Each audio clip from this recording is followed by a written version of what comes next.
Sourire, accolade, Jair Bolsonaro et Benyamin Netanyahou affichent une grande complicité. Les hymnes nationaux du Brésil et d'Israël résonnent sur le tarmac de l'aéroport de Tel Aviv.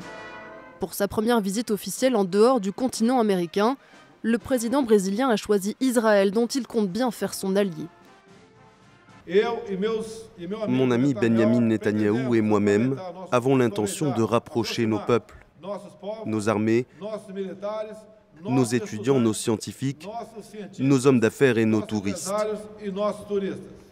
La coopération dans les domaines de la sécurité et de la défense est d'un grand intérêt pour le Brésil. Israël est à même de montrer ses capacités militaires. La visite de Jair Bolsonaro intervient après plusieurs semaines de tensions entre l'État hébreu et la bande de Gaza.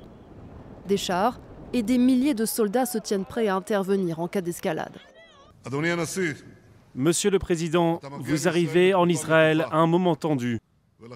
Et j'ai ordonné de laisser les forces israéliennes pleinement déployées autour de la bande de Gaza.